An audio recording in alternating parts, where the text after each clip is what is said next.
Hi, my name is Charlie and welcome to day 30 of the Ehlers-Danlos Society's Ehlers-Danlos and Hypermobility Spectrum Disorder Awareness Month Challenge. It's a huge mouthful. I hope I got all the verbiage correctly.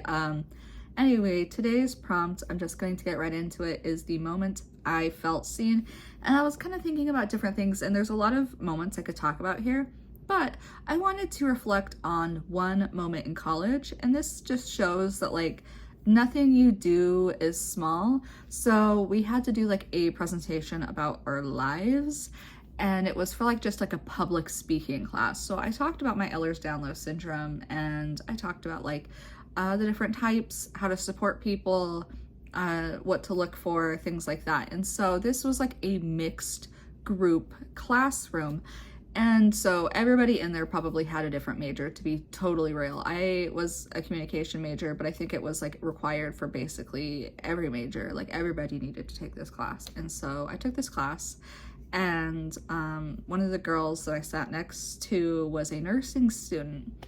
And she said, because she does clinicals or whatever they're called, and so she was out on the floor, and she said because of my presentation, when she was intaking somebody or assisting with that, she knew exactly what it was, and it was extremely helpful to her.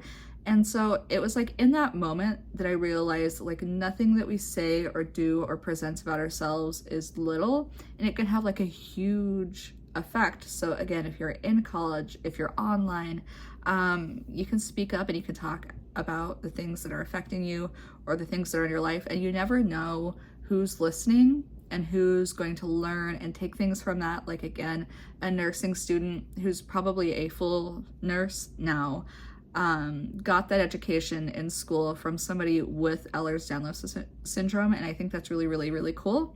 And so in that moment, when she told me that she was able to do that, I felt incredibly seen, and I kind of had a new purpose almost. I wanted to, instead of kind of concealing my disabilities almost, embracing them in a way and talking about them in a way that's a little bit more candid, because I think up until that point, I just kind of, obviously I had my cane and stuff, but I kind of just suffered in silence. And I think I would have I'd have to give the teachers the things that would have my I don't even know, my ADA basically compliant conditions to help me succeed.